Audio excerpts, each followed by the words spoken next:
नमस्कार दोस्तों, जीके की क्लास में आप सभी का हार्दिक स्वागत है। और इंडियन ज्योग्राफी से अपन एक सेशन स्टार्ट करने जा रहे हैं। ये जो सेशन होगा भारतीय जनसंख्या जनगणना 2011 के अनुसार होगा।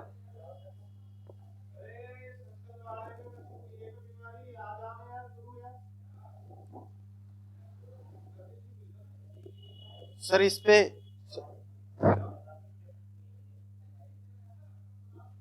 सर जी एक सेकंड आना। ये क्या कि जैसे इसका टच करते हैं तो इधर उधर होता है स्क्रीन। कर लिया सर ये।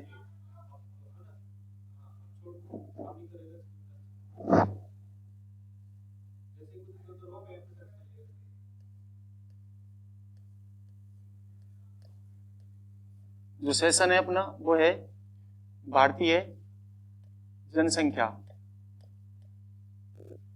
जनगणना 2011 के अनुसार। जनगणना 2011 के अनुसार थोड़ा सा देखिए, चीजों को समझिए। ये जो सेशन है भारतीय जनसंख्या जनगणना 2011 के अनुसार प्रत्येक एग्जाम में बहुत ही महत्वपूर्ण उपयोगी साबित होगा ये टॉपिक, क्योंकि यहाँ से अच्छे खासे क्वेश्चन एग्जाम में पूछे जाते हैं, अच्छे खासे क्वेश्चन यहाँ से तैयार होते हैं। तो सबसे पहले देखेंगे हम जनसंख्या से संबंधित कुछ महत्वपूर्ण तथ्यों के बारे में। भारत में सर्वप्रथम जो जनगणना की जो शुरुआत हुई थी, भारत में प्रथम जो जनगणना होती है वो कब हुई थी? तो भारत में प्रथम जनगणना 1872 ईस्वी में लॉर्ड मेयो के शासनकाल में आयोजित की गई थी। देश की जो प्रथम जनगणना थी वो 1872 में लॉर्ड मेयो के कार्यकाल में हुई थी।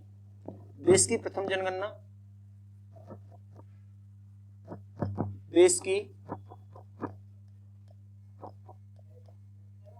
प्रथम जनगणना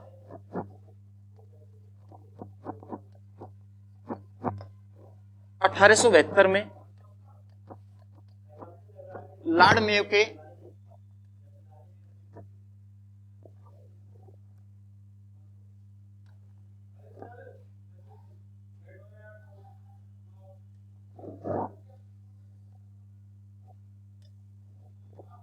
1872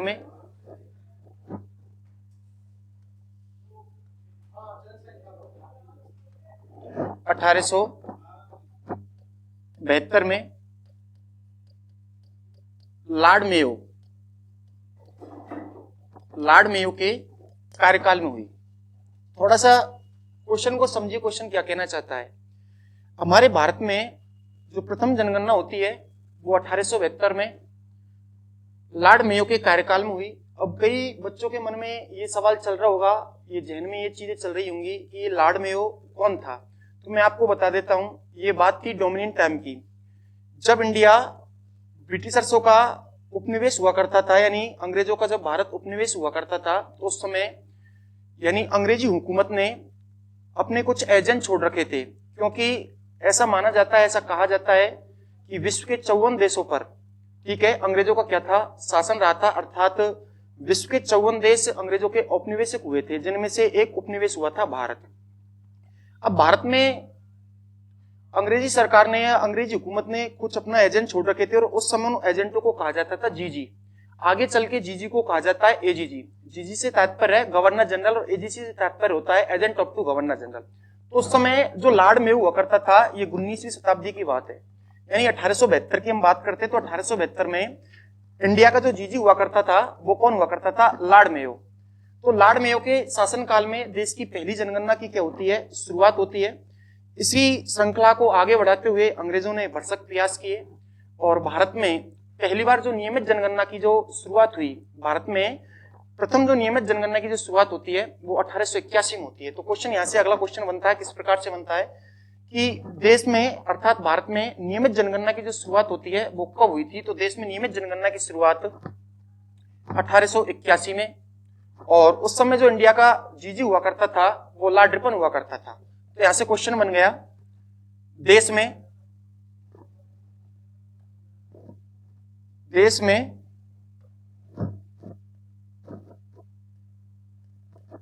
नियमित जनगणना की शुरुआत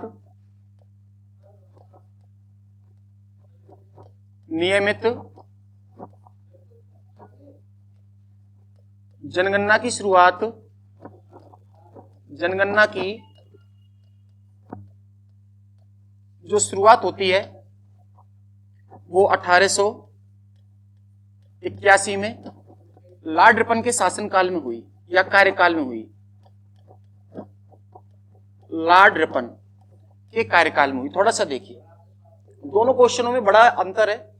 देश में जो प्रथम जनगणना होती है वो 1872 में होती है, जबकि देश में नियमित जनगणना की जो शुरुआत हुई वो 1881 में किसके शासनकाल में हुई? लॉर्ड रिपन के शासनकाल में। अतः इसी के चलते कहा भी जाता है कि लॉर्ड रिपन को भारत का उद्धारक, यानी भारत का जो उद्धारक माना गया वो किसको माना गया है? लॉर्ड रिपन को माना गया है। थोड़ा सा आगे देखिए, इसी श्रृंखला से संबंधित हम इसी कड़ी को थोड़ा सा आगे बढ़ाएंगे और चीजों को यहाँ पे समझने का प्रयास करेंगे। भारत में सर्वप्रथम जनगणना 1872 में, नियमित जनगणना 1881 में। भारत में जनगणना कराने की जो जिम्मेदारी होती है वो संघ सरकार की होती है। भारत में जनगणना कराने की जो जिम्मेदारी सौंपी गई है वो किसको सौंपी गई है? संघ सरकार को सौंपी गई है। और इसकी जो जानकारी मिलती है वो कहाँ मिलती है? इसकी जानकारी भारतीय संविधान की, जिसको हम कह सकते हैं आईपीसी, इंडियन पेनल कोड, भारतीय दंड संहिता जिसको हम कह सकते हैं। तो संविधान की धारा 246 की 7वीं अनुसूची की क्रम संख्या 69 में इसकी क्या मिलती है? जानकारी मिलती है। देश में जनगणना कराने की जिम्मेदारी, देश में जनगणना कराने की जिम्मेदारी, जनगणना कराने की जिम्मेदारी, जनगणना कराने की जिम्मेदारी संघ सरकार को सौंपी गई है।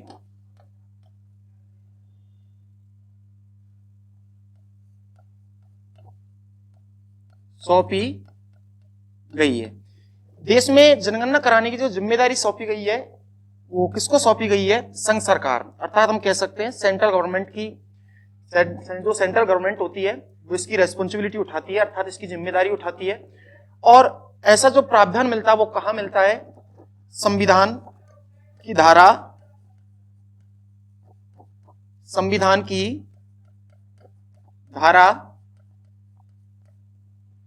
246, यानी संविधान की धारा 246 के अंतर्गत एक 7वीं अनुसूची है।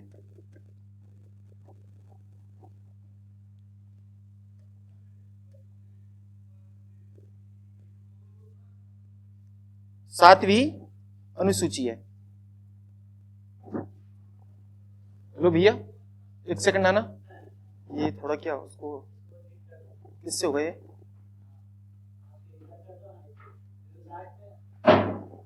आप आओ एक सेकंड, इसको हटाओ यहां से,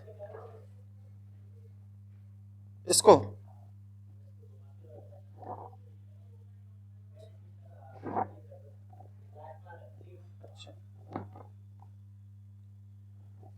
ये संविधान की धारा 246 की 7वीं अनुसूची,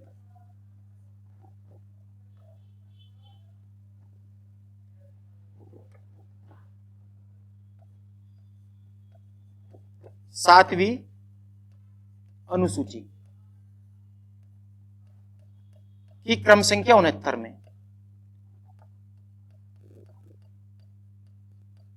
क्रम संख्या 69 में इसके बारे में विस्तार से जानकारी मिलती है। क्वेश्चन को समझिए कि भारत में जनगणना कराने की जो जिम्मेदारी होती है वो किसकी होती है? भारत में जनगणना कराने की जिम्मेदारी संघ सरकार को सौंपी गई है, और जिसके बारे में जो विस्तार से जानकारी मिलती है वो किसमें मिलती है? संविधान की धारा 246 की 7वीं अनुसूची की क्रम संख्या 69 में।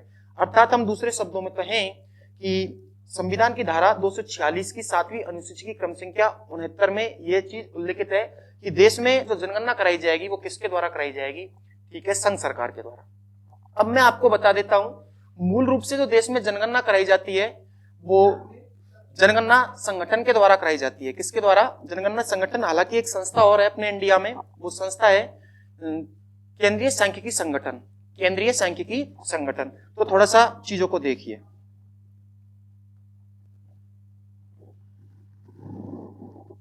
थोड़ा सा देखिए,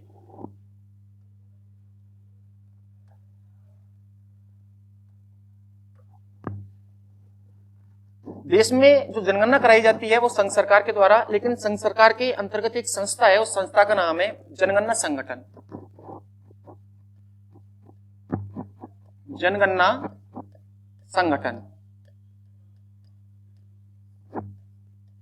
जनगणना संगठन जो है ये देश में जनगणना कराने की जिम्मेदारी उठाता है और जनगणना संगठन केंद्रीय गृह मंत्रालय के अधीन कार्यरत होता है। यह है केंद्रीय गृह मंत्रालय के अधीन, केंद्रीय गृह मंत्रालय।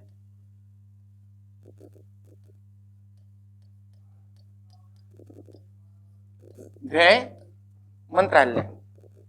देश में जनगणना कराने की जिम्मेदारी भारत सरकार की या संघीय सरकार की होती है और संघीय सरकार के अधीन एक संस्था है, उस संस्था का नाम है जनगणना संगठन। जनगणना संगठन जो है वो किसके अधीन होकर कार्य करता है? ये केंद्रीय गृह मंत्रालय यानी सेंट्रल होम मिनिस्ट्रेट जिसको हम कह सकते हैं।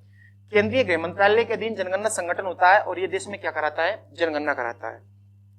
और मैं आपको बताना चाहूंगा जो हमारा देश का जनगणना संगठन है, दूसरे शब्दों में हम कह सकते हैं कि यह केंद्रीय गृह मंत्रालय के अधीन कार्यरत होता है और इस प्रकार से अपनी जिम्मेदारी को हूबहू निभाता है, पूरी तरह से निभाता है। अब जनगणना संगठन का जो सर्वोच्च जो अधिकारी होता है, जिसको हम कह सकते हैं कि सर्वोच्च जो पदाधिकारी होता है वो कौन होता है?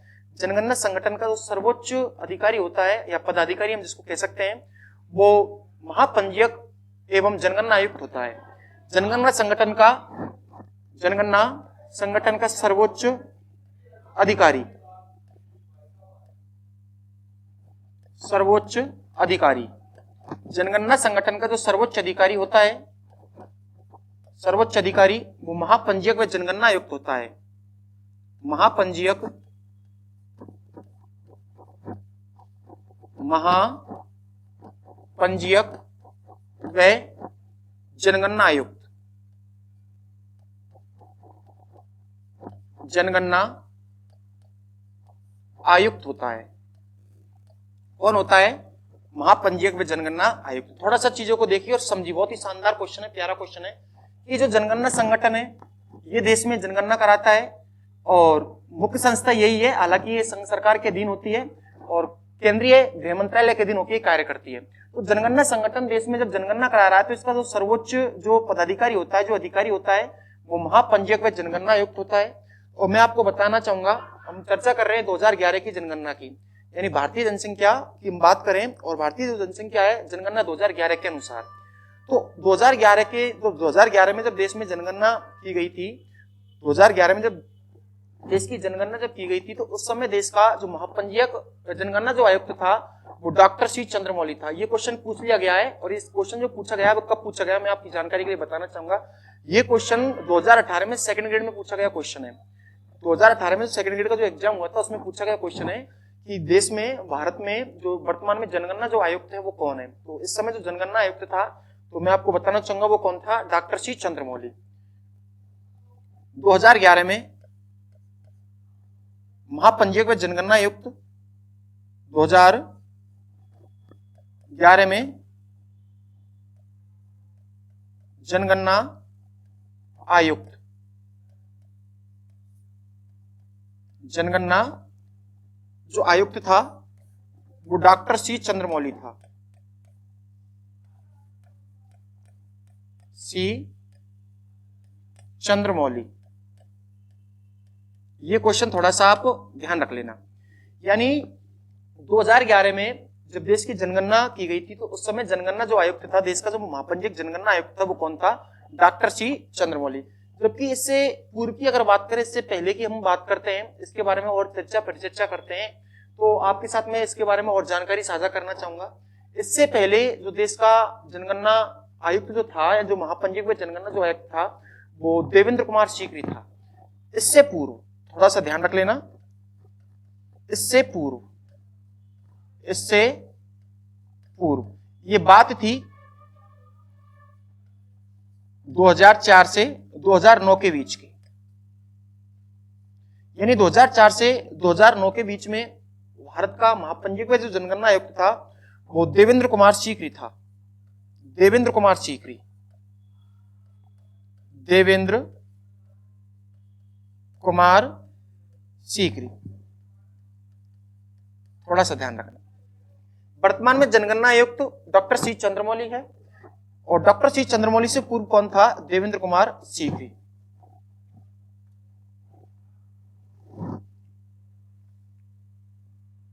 आगे देखिए,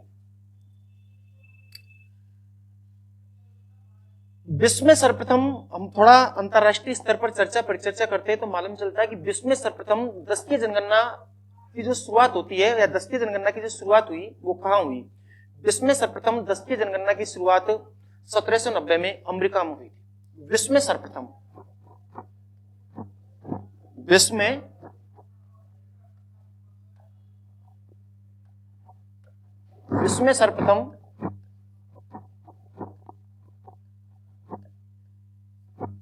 में सर्वप्रथम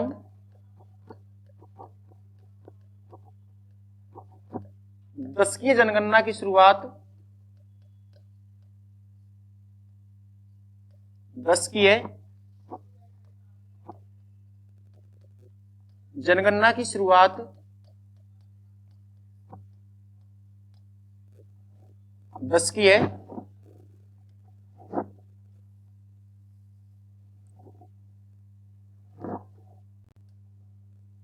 जनगणना की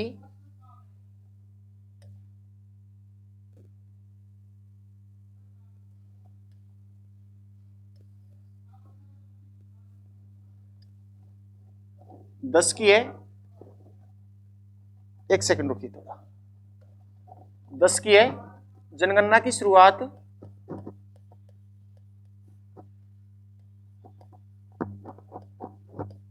1790 में अमेरिका में हुई।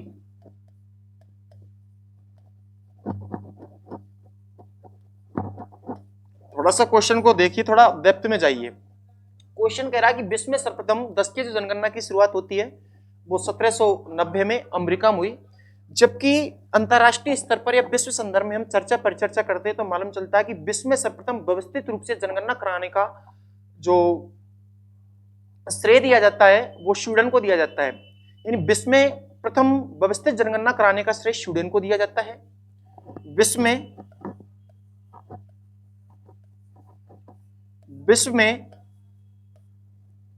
प्रथम व्यवस्थित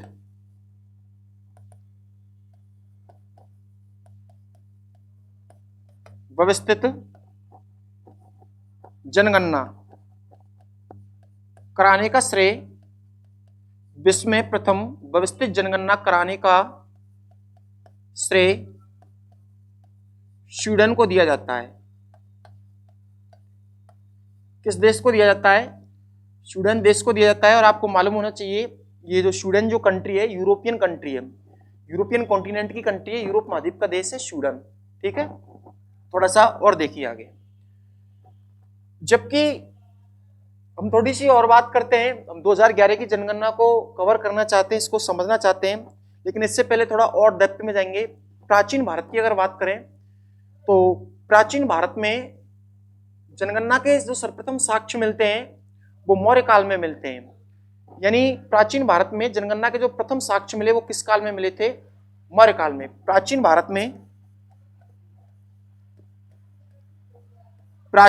में जनगणना के प्रथम साक्ष्य, जनगणना की जानकारी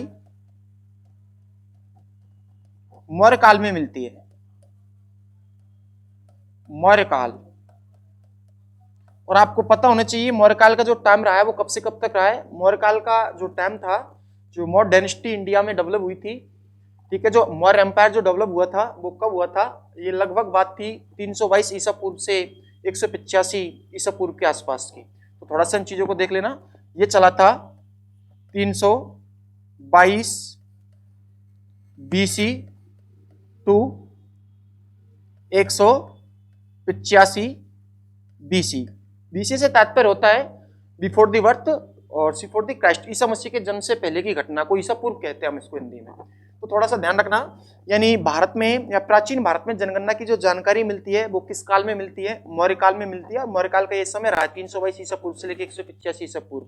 तो मौर्य काल में जानकारी मिलती है, तो मैं आपको बता देता हूँ। मौर्य काल में जो मौर्य एम्पायर था, जो मौर्य डायनेस्टी थी, उसका एक शासक हुआ था जिसने संपूर्ण भारत में और भारत के आस पड़ोस में जितने भी देश हैं उन पर रूल किया था, शासन किया था। और उस रूलर का जो नाम था जिसने रूल किया था वो था चंद्रगुप्त मौर्य। तो चंद्रगुप्त मौर्य का जो प्रधानमंत्री हुआ था आचार्य चाणक्य हुआ था, और आचार्य चाणक्य के द्वारा एक ग्रंथ लिखा गया था, उस ग्रंथ का नाम था, ठीक है, अर्थशास्त्र। तो हम कह सकते हैं कि प्राचीन भारत में सर्वप्रथम जो जनगणना की जानकारी मिलती है तो आचार्य चाणक्य या आचार्य कौटिल्य या आचार्य विष्णुगुप्त के अर्थशास्त्र में इसकी क्या मिलती है, हमको जानकारी मिलती है। थोड़ा सा इन चीजों को देख लेना। आगे बढ़िए,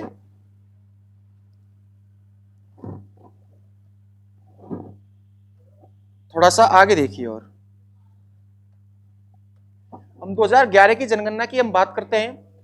तो 2011 की जो जनगणना थी, ठीक है, 2011 की जो जनगणना थी ये देश की 15वीं व स्वतंत्र भारत की 7वीं जनगणना थी। तो थोड़ा सा इन चीजों को देख लीजिए।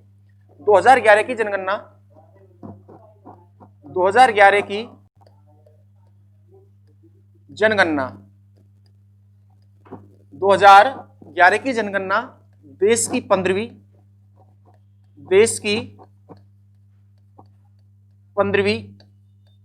एवं स्वतंत्र भारत की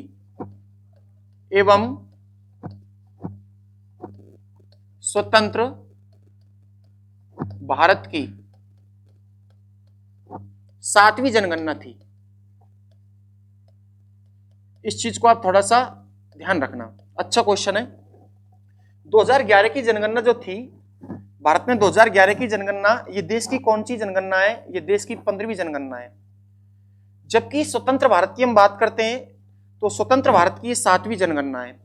तो 2011 की जनगणना देश की 15वीं जनगणना, जबकि स्वतंत्र भारत की कौन सी जनगणना है? 7वीं जनगणना है।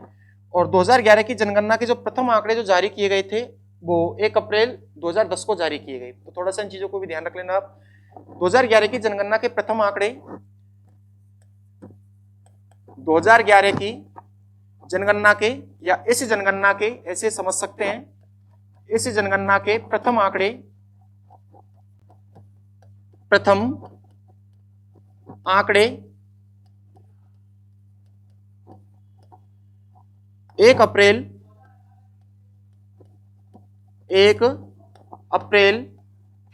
2010 को जारी किए गए। थोड़ा सा देख लेना। 2011 की जनगणना के प्रथम आंकड़े 1 अप्रैल 2010 को जारी किए जाते हैं, जबकि 2011 की जनगणना के जो अंतिम आंकड़े थे, 2011 की जनगणना के जो अंतिम आंकड़े थे ये 30 अप्रैल 2013 को जारी किए गए। इस जनगणना के अंतिम आंकड़े, इस जनगणना के अंतिम आंकड़े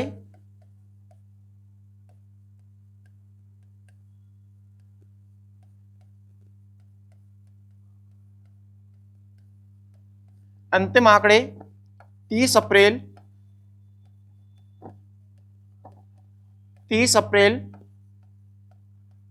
2013 को जारी किए गए।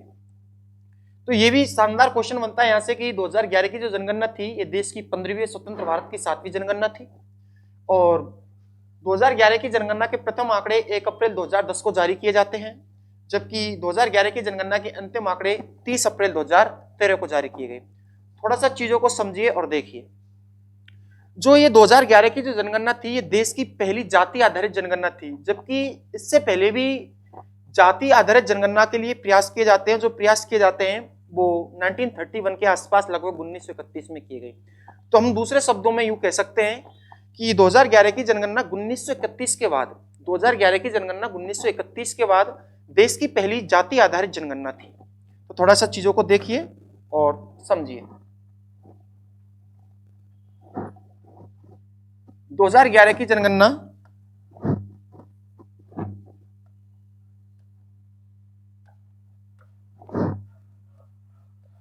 2011 की जनगणना देश की 1931 के बाद 1931 के बाद प्रथम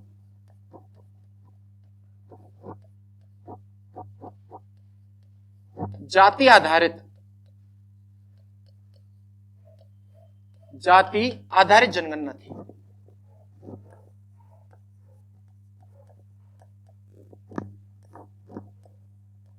बहुत ही शानदार क्वेश्चन है, प्यारा क्वेश्चन है। 2011 की जो जनगणना है ये देश की 1931 के बाद प्रथम जाति आधारित जनगणना थी। अब ऐसा तो था नहीं कि 2011 में देश की पहली जनगणना हुई थी, इससे पहले भी कई जनगणना हुई है, कई बार जनगणना हुई है। जैसे मैं कि आप बता दूं, देश की पहली जनगणना 1872 में, उसके बाद में प्रथम नियमित जनगणना 1881, उसके पश्चात 91 है, उसके पश्चात आपके 91 के बाद में 1901 है, 1911 है, 1921, 1931, 1941, 1951, इस प्रकार से नियमित जनगणना ये होती रहती है। और जो जनगणना होती है प्रति 10 वर्षों के समयांतराल के पश्चात होती है। तो यहाँ पे जो क्वेश्चन कह रहा है वो क्या कह रहा है कि देश की जो ये जनगणना थी 2011 की, ये प्रथम जाति आधारित जनगणना थी। इसके आधार पर हुई थी, ये कास्टलिज्म के आधार पर थी, यानी जाति आधारित थी। लेकिन जाति आधारित जनगणना के जो प्रथम जो प्रयास किए गए थे वो कब किए गए थे? 1931 में। और 2011 की जनगणना में पहली बार राष्ट्रीय जनसंख्या रजिस्टर भी तैयार किया गया। ये भी शानदार क्वेश्चन है, प्यारा क्वेश्चन है, बार बार एग्जामों में पूछा जाता है, बार बार ये क्वेश्चन रिपीट होता है कि 2011 की जो जनगणना है, 2011 की जो जनगणना है, इसमें पहली बार राष्ट्रीय जनसंख्या रजिस्टर, जिसको हम कह सकते हैं एनपीआर, नेशनल पॉपुलेशन रजिस्टर, क्या किया गया था? तैयार किया गया। 2011 की जनगणना में 2011 की जनगणना में पहली बार, फर्स्ट टाइम, पहली बार राष्ट्रीय जनसंख्या रजिस्टर, राष्ट्रीय जनसंख्या रजिस्टर, राष्ट्रीय जनसंख्या रजिस्टर क्या किया गया था? तैयार किया गया था। बार बार पूछा गया क्वेश्चन है कि देश की वह पहली जनगणना जिसमें राष्ट्रीय जनसंख्या रजिस्टर तैयार किया गया था, जिसको हम कह सकते हैं एनपीआर,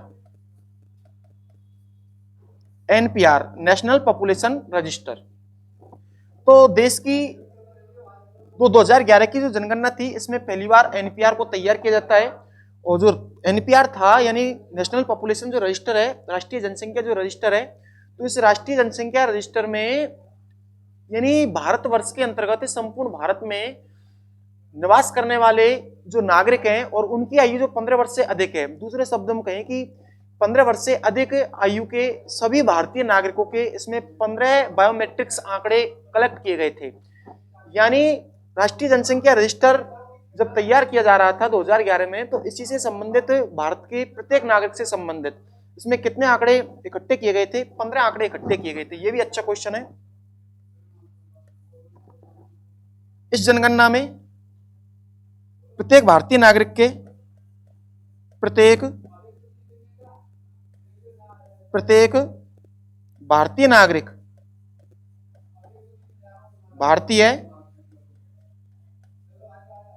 प्रत्येक भारतीय नागरिक के 15 आंकड़े क्या किए गए थे? कलेक्ट किए गए थे, इकट्ठे किए गए। तो ये भी क्वेश्चन थोड़ा सा अच्छा क्वेश्चन है, इन चीजों को आप ध्यान रखना। अब थोड़ा सा आगे बढ़ते हैं। ये तो थोड़ी सी बेसिक बातें हुई। कैसी बातें हुई? बेसिक के अंतर्गत हमने इसके बारे में परिचर्चा की। अब इसी सेशन को हम थोड़ा सा आगे बढ़ाएंगे और इसके बारे में एक दूसरे के साथ जानकारी साझा करेंगे। इस सेशन को अच्छे से एनालिसिस करेंगे, इस सेशन के बारे में, ठीक है, इस सेशन को अच्छे से एक्सप्लेन करेंगे, एनालिसिस करेंगे। तो थोड़ा सा जुड़े रहिए वीडियो के अंत तक, आप देखते रहिए। 2011 की जो जनगणना है, जो उसका अंतिम आंकड़ा जो जारी किया गया था वो 30 अप्रैल 2013 को जारी किया गया, 30 अप्रैल 2013 को।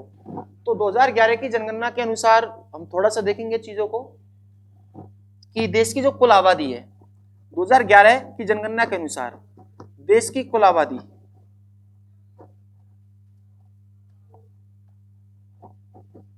देश की कुल आबादी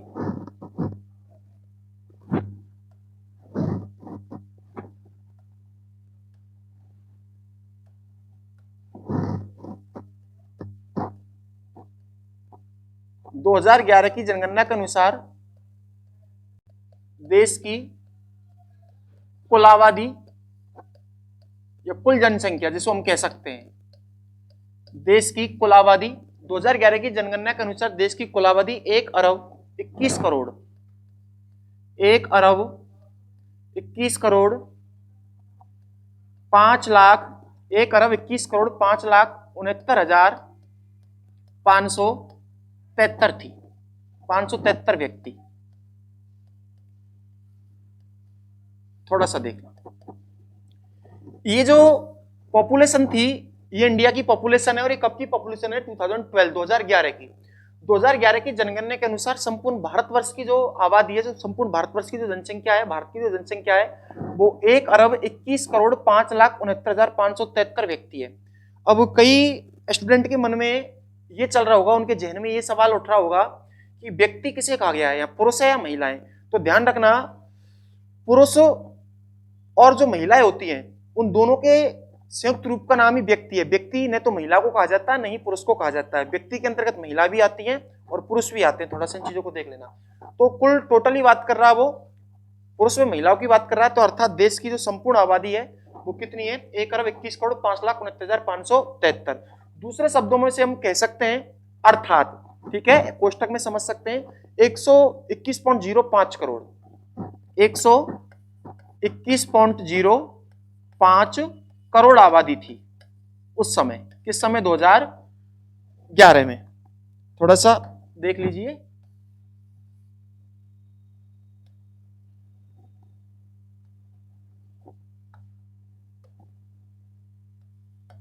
करोड़, यानी उस समय देश की जो आबादी थी वो 121.05 करोड़ थी। थोड़ा सा आगे देखिए,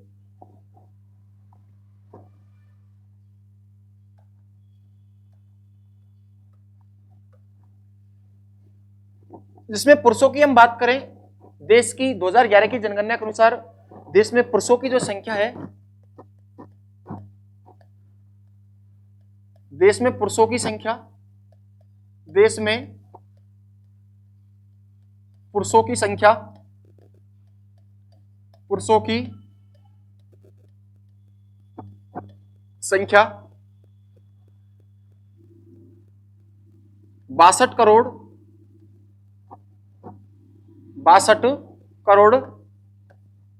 31,21,843 थी। 843 क्या थे? पुरुष थे, ऐसे समझ सकते हैं। देश में पुरुषों की संख्या कितनी थी? 2011 की जनगणना के अनुसार देश में पुरुषों की संख्या, कुल पुरुषों की संख्या 62 करोड़ 31,21,843। अब हम परसेंट के हिसाब से देखें तो कितना परसेंट हुआ? तो उस समय 2011 की जनगणना के अनुसार देश में जो पुरुषों की संख्या थी वो परसेंट के रूप में कितनी थी? तो 51 इसको हम कह सकते हैं 47%। देश में 51.47% क्या है? पुरुष है। देश में 51.47% कौन थे? पुरुष थे। थोड़ा सा देख लेना। तो ये तो आंकड़े की बात हुई कि 62 करोड़ 31,21,843 पुरुष है। परसेंट के हिसाब से बात करें तो 51.47% देश में पुरुष है 2011 की जनगणना के अनुसार।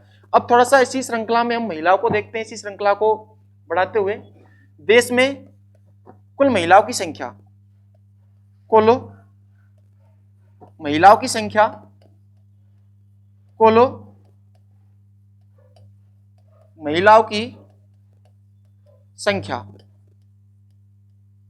देश में कुल महिलाओं की संख्या थी 58 करोड़ 74 लाख 58 करोड़ 74 लाख 47,730 730 ये महिलाएं थी। परसेंट में हम बात करें तो लगभग 48.53% क्या थी, महिलाएं थी। 48.53% देश में क्या है, महिलाएं हैं। थोड़ा सा देख लीजिए, देश की कुल जनसंख्या 1,21,05,69,573, जिसमें पुरुषों की जो संख्या है वो 62,31,21,843 है, जिसमें महिलाओं की संख्या की हम बात करते हैं तो 58,74,47,730% के रूप में निकल के आता है। 48.53% देश में क्या है, महिलाएं। थोड़ा सा देख लीजिए, आगे देखिए।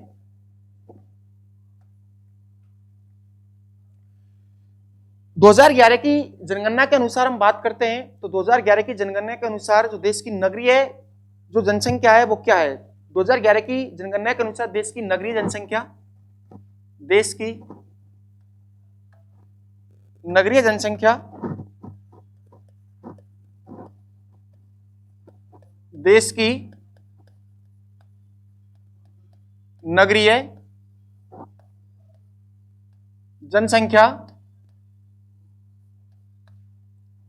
31.2% थी।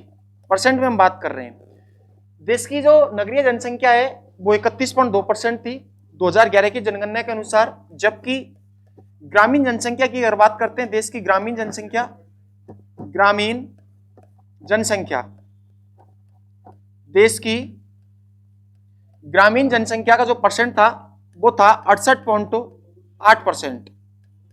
ये थोड़ा सा देख लीजिए, देश की ग्रामीण जनसंख्या 31.2% थी, जबकि देश की जो नगरीय जनसंख्या है वो 31.2% है, जबकि ग्रामीण जनसंख्या की अगर बात करते हैं तो 68.8% है। आगे देखिए थोड़ा सा, 2011 की जनगणना के अनुसार हम बात करते हैं। 2011 की जनगणना के अनुसार देश में एससी की कुल संख्या की अगर बात करें तो मालूम चलता है कि 2011 की जनगणना के अनुसार देश में एससी अर्थात शेड्यूल कास्ट अनुसूचित जाति की कुल संख्या 20.14 करोड़ थी। 20.14 करोड़ देश में एससी शेड्यूल कास्ट अनुसूचित जाति, अनुसूचित जाति के व्यक्तियों की संख्या, व्यक्तियों की संख्या 2011 की जनगणना के अनुसार देश में एससी अनुसूचित जाति के व्यक्तियों की संख्या 20.14 करोड़ थी। अर्थात हम कह सकते हैं 20 करोड़ 14 लाख जो लोग थे वो किस वर्ग से संबंध रखते हैं, अनुसूचित जाति वर्ग से संबंध रखते हैं। क्योंकि मैं आपको बताना चाहूंगा जो इंडियन सोसाइटी है, जो भारतीय समाज है, भारतीय समाज को प्रशासनिक दृष्टि से अर्थात राजनीतिक दृष्टि से 4 कैटेगरी में डिवाइड कर रखा है, 4 वर्गों में विभक्त कर रखा है। जैसे कि आप समझते हैं, जानते हैं, जो पहला जो वर्ग है वो जनरल का है, उसके बाद में जो अगला जो वर्ग है वो ओबीसी का, जिसको हम कह सकते हैं अदर बैकवर्ड क्लास, इसके बाद में एसटी है, शेड्यूल ट्राइबल्स, इसके बाद में एससी, ठीक है, शेड्यूल कास्ट जिसको हम कह सकते हैं। तो यहाँ पे क्वेश्चन कह रहा है कि 2011 की जनगणना के अनुसार देश में अनुसूचित जाति के व्यक्तियों की जो कुल संख्या थी वो कितनी थी, यानी 20.14 करोड़, और टोटल आबादी है 121.05 करोड़, और 121.05 करोड़ में 20 करोड़ लोग कौन है, एससी के हैं। किसके हैं, एससी वर्ग के हैं। थोड़ा सा देख लीजिए, अब यहां से एक क्वेश्चन और शानदार क्वेश्चन बनता है कि देश की कुल जनसंख्या का, देश की कुल जनसंख्या में एससी का जो योगदान है, जो परसेंट है, वो कितना परसेंट है। तो देश की कुल जनसंख्या में एससी की जो जनसंख्या है वो लगभग 16.6% है। देश की कुल जनसंख्या का, देश की कुल जनसंख्या का, देश की कुल जनसंख्या का, कुल जनसंख्या का 16.6% एससी का है। इन चीजों को थोड़ा सा आप देख लेना। और 2011 की जनगणना की हम बात करते हैं तो 2011 की जो जनगणना हुई थी उसमें एससी का जो लिंगानुपात था, जिसको हम कह सकते हैं सेक्स रेटियो, तो 2011 की जनगणना के अनुसार अनुसूचित जाति वर्ग का जो लिंगानुपात रहा था वो रहा था, अर्थात हम कह सकते हैं कि 1000 पुरुषों के पीछे जो महिलाओं की संख्या थी वो कितनी थी, 945। थोड़ा सा देख लीजिए।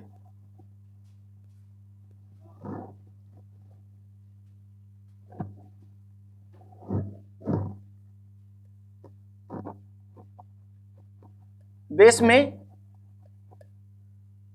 एससी अर्थात अनुसूचित जाति, अनुसूचित जाति का लिंगानुपात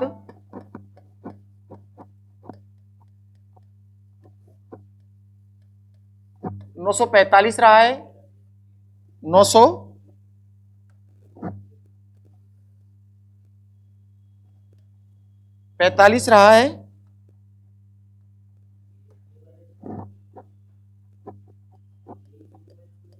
945 रहा है। अब थोड़ा सा आगे समझिए, चीजों को देखिए। देश में 2011 की जनगणना के अनुसार अनुसूचित जनजाति, जिसको हम कह सकते हैं एसटी, शेड्यूल्ड ट्राइबल्स, 2011 की जनगणना के अनुसार देश में अनुसूचित जनजाति के लोगों की या व्यक्तियों की जो कुल संख्या थी वो कितनी थी, तो 10.43 करोड़ थी। थोड़ा सा ध्यान रखना। देश में एसटी, देश में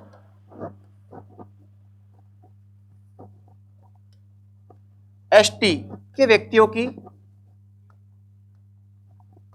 देश में एसटी के व्यक्तियों की कुल संख्या,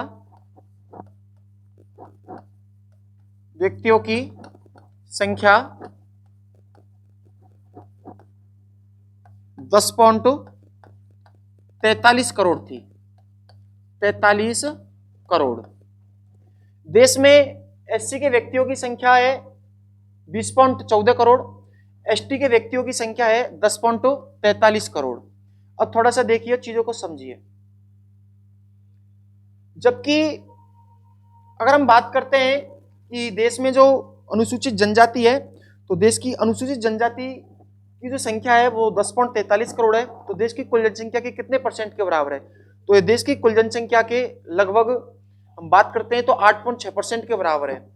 तो देश की संख्या के जो एसटी की संख्या है, एसटी के लोगों की संख्या, एसटी अनुसूचित जनजाति के व्यक्तियों की संख्या, व्यक्तियों की संख्या देश की कुल जनसंख्या के, देश की कुल जनसंख्या के, कुल जनसंख्या के, कुल जनसंख्या के 8.6% है, 8.6% है। यानी एससी कितना परसेंट रखती है संपूर्ण जनसंख्या का 16.6, जबकि एसटी का जो परसेंट है संपूर्ण देश की जनसंख्या का वो कितना है 8.6। और थोड़ा सा इन्हीं तथ्यों को हम थोड़ा सा और डेप्थ में समझेंगे और गहराई से समझने का प्रयास करेंगे। मैं आपको बताना चाहूंगा कि एससी का जो सेक्स रेशियो था वो 945 था, जबकि देश में एट प्रेजेंट की अगर बात करें, वर्तमान परिप्रेक्ष्य की बात करें, तो वर्तमान भारत में अनुसूचित जनजाति के जो लिंगानुपात है वो 990 है। ध्यान रखना। 2011 की जनगणना के अनुसार एसटी, जिसको हम कह सकते हैं अनुसूचित जनजाति के व्यक्तियों का जो लिंगानुपात है, वर्ग का लिंगानुपात,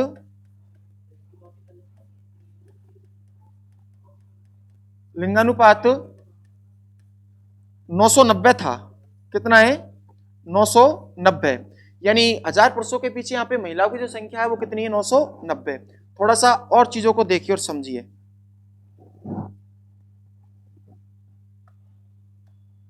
ये चीजें अभी आपको लग रहा होगा कि मैंने कुछ स्टार्ट किया है, हाँ स्टार्ट कर रहा हूं, लेकिन धीरे धीरे, सने सने, धीरे धीरे, है ना। अभी हम पूरी तरह से जनगणना वाले टॉपिक को, ठीक है, नहीं समझा पा रहे हैं, और उसके पीछे वजह है क्योंकि अगर आपको इसको समझना है तो उससे पहले आपको इसके बेसिक को समझना होगा। इसका जो बेसिक है, बेसिक कॉन्सेप्ट है, उसको क्लियर करना होगा। तो मैं आपको थोड़ा सा और बता देता हूं। आप चाहे भारत की जनगणना पढ़े या फिर किसी विश्व की किसी अन्य देश की जनगणना पढ़े, संपूर्ण विश्व की मानव आबादी का आप अध्ययन करना चाहें, विश्व जनसंख्या का आप अध्ययन करना चाहें, तो उससे पहले कुछ महत्वपूर्ण तथ्य होते हैं, कुछ इंपॉर्टेंट फैक्ट होते हैं, उनके बारे में आपको मालूम होना चाहिए, उनके बारे में आपको जानकारी होनी चाहिए। जनसंख्या का अध्ययन करने से पहले हम सबसे पहले देखेंगे जनसंख्या घनत्व क्या चीज है। जनसंख्या घनत्व, जनसंख्या घनत्व, जनसंख्या घनत्व सबसे पहले देखेंगे जनसंख्या घनत्व, यानी डोमेस्टिक ऑफ पॉपुलेशन इसको कह सकते हैं, पॉपुलेशन ऑफ डेंसिटी। जनसंख्या घनत्व क्या होता है तो मैं आपको बता देता हूं। प्रति 1 वर्ग किलोमीटर में निवास करने वाले व्यक्तियों की औसत संख्या को, जो औसत संख्या होती है उसे ही उस क्षेत्र विशेष का क्या कहा जाता है, जनसंख्या घनत्व कहा जाता है। यानी प्रति वर्ग किलोमीटर क्षेत्र में निवास करने वाले व्यक्तियों की औसत संख्या को उस क्षेत्र का क्या कहा जाता है, जनसंख्या घनत्व कहा जाता है। तो थोड़ा सा देखिए, प्रति 1 वर्ग किलोमीटर, 1 वर्ग किलोमीटर, प्रति 1 वर्ग किलोमीटर में निवास करने वाले, निवास करने वाले व्यक्तियों की औसत संख्या, व्यक्तियों की औसत संख्या को, औसत संख्या को उस क्षेत्र विशेष का जनसंख्या घनत्व कहा जाता है। तो थोड़ा सा चीजों को समझने का प्रयास कीजिए। हम बात कर रहे हैं जनसंख्या घनत्व की, कि प्रति वर्ग किलोमीटर क्षेत्र में निवास करने वाले लोगों की औसत संख्या को उस क्षेत्र विशेष का क्या कहा जाता है, जनसंख्या घनत्व कहा जाता है। अगला जो फैक्ट होता है इसी श्रृंखला से संबंधित, इसी सेशन से संबंधित, वो होता है सेक्स रेशियो, जिसको हम कह सकते हैं लिंग अनुपात। सेकंड पॉइंट है आपका लिंग अनुपात, और इसका एक फार्मूला भी चलता है। जैसे कि आप सिविल सर्विसेज की तैयारी करते हो, जैसे कि यूपीएससी, आईएएस वगैरह की, तो जो मेंस एग्जाम होता है वहां आपको रिटर्न में विस्तार से लिखना होता है। तो मैं आपको बता देता हूं, इसका फार्मूला भी है, थोड़ा सा देख लीजिए। इसका जो फार्मूला है वो क्या है, इसका जो सूत्र है वो क्या है, जनसंख्या घनत्व, जनसंख्या घनत्व, जनसंख्या घनत्व बराबर, जनसंख्या घनत्व बराबर कुल जनसंख्या, कुल जनसंख्या अपॉन कुल क्षेत्रफल, कुल क्षेत्रफल मल्टीप्लाई 1000। थोड़ा सा देख लीजिए, जनसंख्या घनत्व का जो सूत्र होता है वो क्या होता है, जनसंख्या घनत्व बराबर उस क्षेत्र विशेष की या उस देश की कुल जनसंख्या अपॉन उस देश का या उस क्षेत्र विशेष का कुल क्षेत्रफल इंटू 1000। ये जनसंख्या घनत्व को निकालने का क्या है, सूत्र है। अब थोड़ा सा आगे देखिए,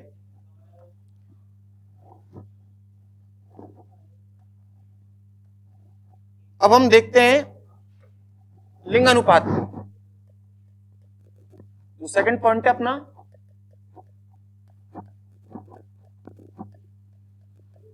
लिंगानुपात, तो इसको थोड़ा सा हम देखेंगे और समझेंगे। प्रति 1000 पुरुषों के पीछे महिलाओं की कुल संख्या को लिंगानुपात कहा जाता है। जिस प्रकार से जनसंख्या घनत्व का जो फार्मूला होता है, जनसंख्या घनत्व निकालने का जो सूत्र होता है, इसी प्रकार से सेक्स रेशियो लिंगानुपात निकालने का भी क्या होता है, सूत्र होता है। थोड़ा सा देखिए, लिंगानुपात क्या है, 1000 प्रति 1000 पुरुषों के पीछे, प्रति 1000 पुरुषों के पीछे। अब कई बालक के मन में चल रहा होगा, ये जहन में उनके सवाल उठ रहा होगा कि पुरुषों के पीछे ही क्यों होती है महिला। तो मैं आपको बता देता हूं, जो इंडियन सोसाइटी है, जो भारतीय समाज है, वो पितृसत्तात्मक समाज है, अर्थात पितृ प्रधान समाज है। ठीक है, हाँ, भारतीय समाज में कुछ सभ्यताएं विकसित हुई जो मात्र सत्तात्मक थी, बाकी अधिकांश जो समय रहा है भारतीय समाज का वो पितृसत्तात्मक रहा। तो इसी के चलते पुरुषों के पीछे महिलाओं को बोला जाता है, यही कारण है इसके पीछे। तो लिंगानुपात की हम बात करते हैं तो प्रति 1000 पुरुषों के पीछे, पुरुषों के पीछे महिलाओं की संख्या, प्रति 1000 पुरुषों के पीछे महिलाओं की संख्या, महिलाओं की संख्या को लिंगानुपात कहा जाता है। क्या कहा जाता है? लिंगानुपात। इसका जो सूत्र है वो भी मैं आपको बता देता हूं। जो सूत्र होता है वो क्या होता है? लिंगानुपात बराबर पुरुषों की संख्या, पुरुषों की संख्या अपॉन महिलाओं की संख्या, महिलाओं की संख्या मल्टीप्लाई, इसको बोल सकते हैं मल्टीप्लाई या मल्टीपल या गुना इनटू 1000। ये इसका क्या होता है? सूत्र होता है। थोड़ा सा देख लीजिए। अब थोड़ा सा अगला पॉइंट है, थर्ड पॉइंट के अंतर्गत हम बात करते हैं, तो वो है साक्षरता दर। इसको कह सकते हैं लिटरेसी रेटो, साक्षरता दर।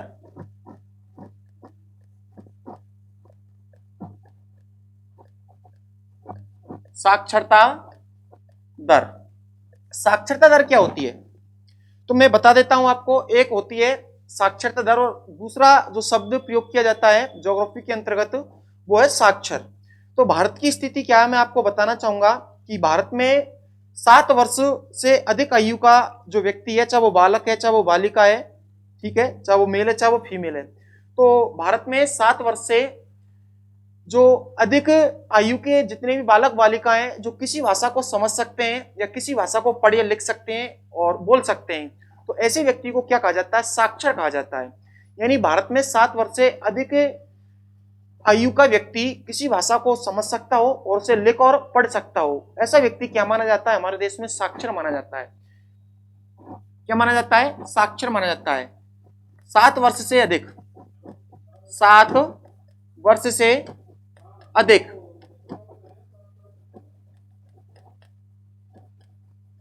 आयु का व्यक्ति, आयु का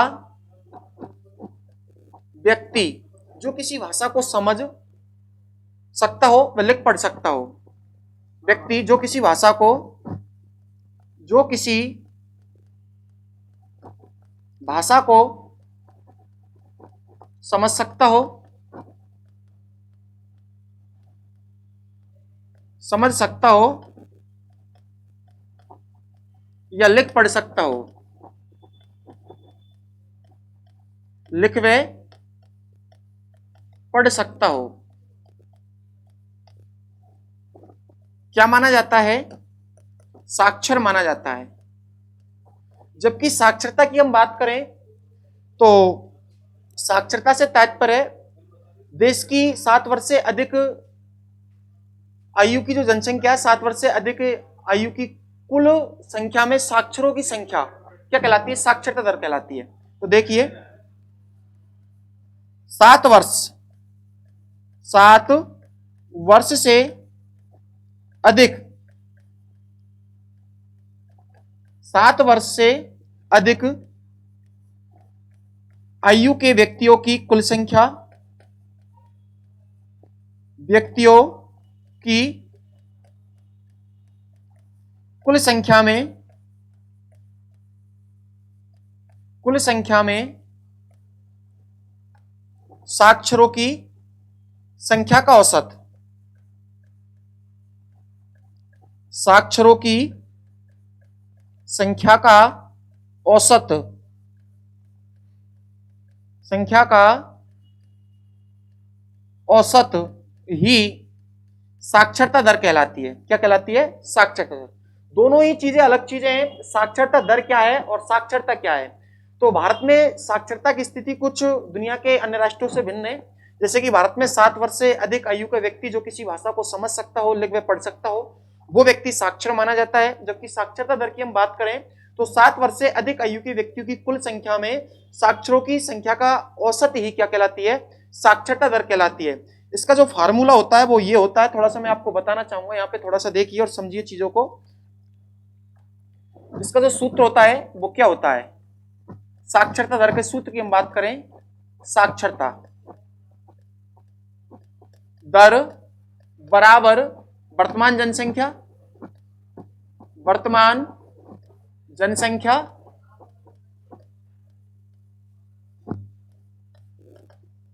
वर्तमान जनसंख्या जो 7 वर्ष से अधिक की है, जो 7 वर्ष से अधिक है, अधिक आयु की है,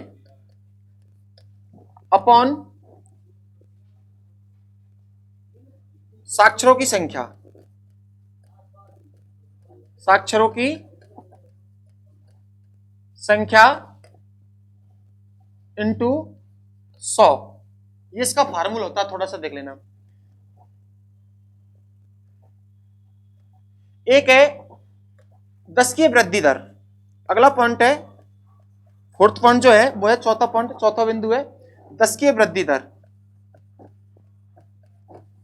10 की है वृद्धि दर। 10 की वृद्धि दर क्या होती है? 10 वर्षों के समयांतराल के पश्चात या 10 वर्षों के अंदर जो जनसंख्या में जो वृद्धि होती है वही क्या कहलाती है? 10 की वृद्धि दर कहलाती है। यानी 10 वर्षों के अंदर जनसंख्या में हुई औसत वृद्धि दर को उस क्षेत्र या उस देश की 10 की वृद्धि दर कहा जाता है। थोड़ा सा देखिए, 10 वर्षों के मध्य 10 वर्षों के मध्य 10 वर्षों के मध्य जनसंख्या में 10 वर्षों के मध्य जनसंख्या में हुई औसत वृद्धि को, जनसंख्या में हुई औसत वृद्धि को, औसत वृद्धि की दर को, वृद्धि की दर को क्या कहा जाता है? 10 की वृद्धि दर कहा जाता है। थोड़ा सा देख लीजिए, 10 की वृद्धि दर की हम बात करें, 10 की वृद्धि दर किसे कहा जाता है? यानी 10 वर्षों के मध्य जनसंख्या में हुई औसत वृद्धि दर को उस देश की क्या कहा जाता है? 10 की वृद्धि दर कहा जाता है। और मैं आपको थोड़ा सा बताना चाहूंगा, थोड़ा सा देखिए।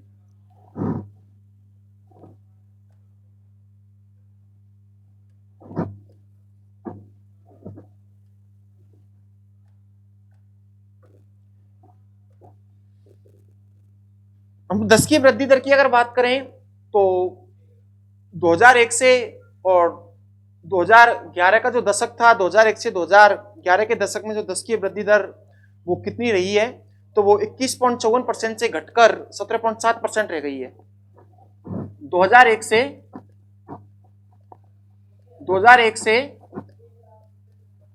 2011 के दशक के मध्य, दशक के मध्य 10 की वृद्धि दर 10 की है वृद्धि दर 21.54% से घटकर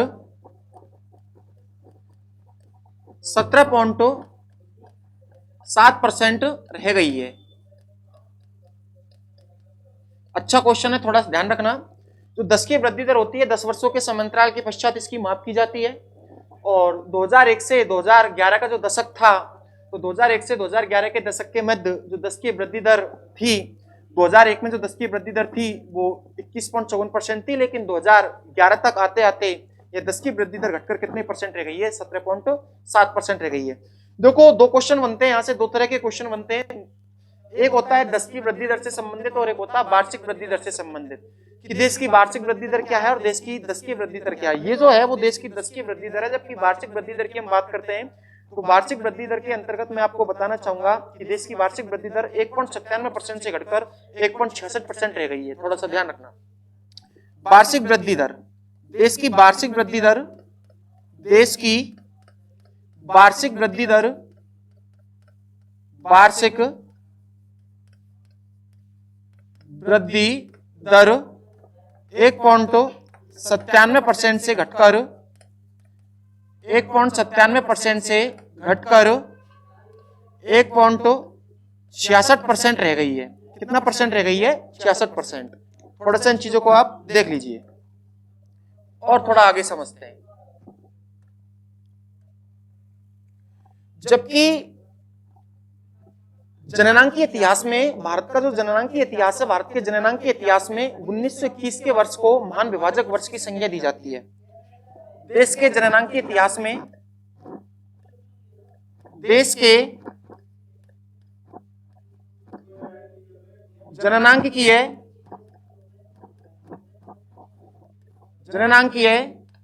इतिहास में देश के जननांकीय इतिहास में 1921 के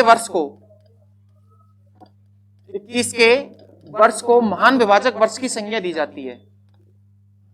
किसकी संज्ञा दी जाती है? महान विभाजक वर्ष की।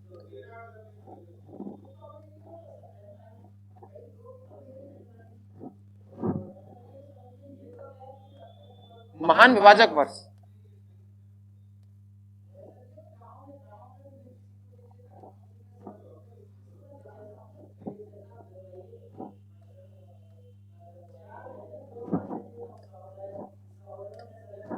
महान विभाजक वर्ष।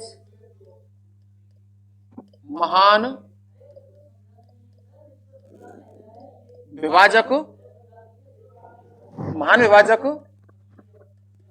वर्ष की संज्ञा दी जाती है। संज्ञा दी जाती है। थोड़ा सा देख लीजिए, ये जो भी था बेसिक था। अपन मूल टॉपिक पे आते हैं, जो मेन जो मुद्दा है उस पर आते हैं। थोड़ा सा देखिए,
देखिए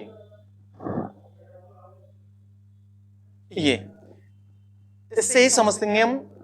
ये देश की क्या है? देश का मैप है, इंडिया की ज्योग्राफिकल लोकेशन है। इस प्रकार से देश की भौगोलिक स्थिति है। अब मेन तथ्यों की बात करते हैं।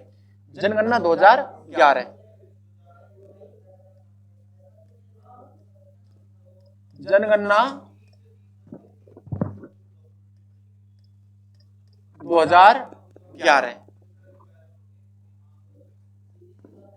देखिए थोड़ा सा देश का जो जनघनत्व है, जो जनसंख्या घनत्व है, वो क्या रहा है 2011 की जनगणना के अनुसार?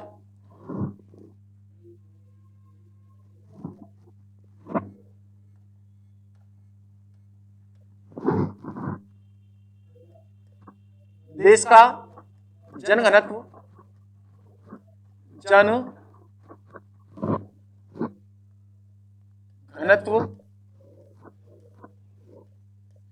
325 से बढ़कर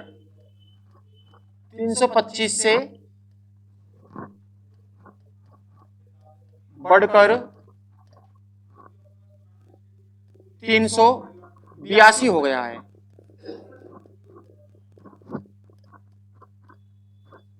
बहुत ही शानदार क्वेश्चन है। आपसे सीधे सीधे पूछ लिया जाएगा कि 2011 की जनगणना के अनुसार देश का जो जनघनत्व है, जो जनसंख्या घनत्व है, वो कितना है? तो वर्तमान 2011 की जनगणना के अनुसार देश का जो जनघनत्व है वो कितना? 382। जबकि हम बात करें इससे पहले, अर्थात एक दशक पूर्व में देश का जो जनघनत्व था वो कितना था? 325। अर्थात हम कह सकते हैं 2001 की जनगणना के अनुसार देश का जो जनघनत्व था, जनसंख्या घनत्व 325 था। जबकि 2011 की जनगणना के अनुसार भारत का जो जनघनत्व हो गया वो 382 हो गया है। देश की साक्षरता दर की अगर बात करते हैं,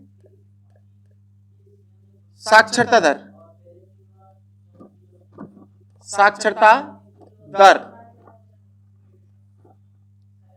64.84% से बढ़कर 64.84% से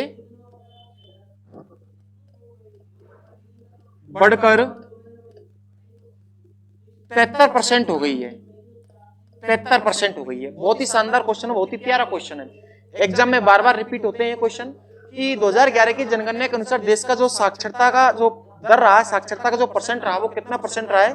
2011 की जनगणना के अनुसार देश की साक्षरता दर 73% रही है, जबकि इससे एक दशक पूर्व, ये 2011 के आंकड़े हैं, 73% है, जबकि इससे एक दशक पूर्व अर्थात हम कह सकते हैं कि 2001 की जनगणना के अनुसार देश का जो साक्षरता दर था वो कितना था, 64.84%। यानी 2001 में साक्षरता दर भारत की 64.84% थी, जबकि 2011 की जनगणना के अनुसार भारत का साक्षरता दर बढ़कर कितनी हो जाती है, 73% हो जाती है। देश का लिंगानुपात की अगर हम बात करते हैं, लिंगानुपात, देश का लिंगानुपात 933 से बढ़कर 943 हो गया है, 943। ये भी बहुत ही प्यारा क्वेश्चन है। सीधे सीधे पूछ लिया जाता है कि 2011 की जनगणना के अनुसार देश का जो लिंगानुपात है, जो सेक्स रेशियो वो कितना है। देश का लिंगानुपात 943 है, जबकि एक दशक पूर्व अर्थात 2001 की जनगणना के अनुसार भारत का जो लिंगानुपात हुआ करता था वो कितना हुआ करता था, 933। ठीक है, ये इंडिया की कैपिटल है। और हम बात करते हैं साक्षरता दर हो गई, देश का लिंगानुपात हो गया, वृद्धि दर मैंने आपको बता ही दी है।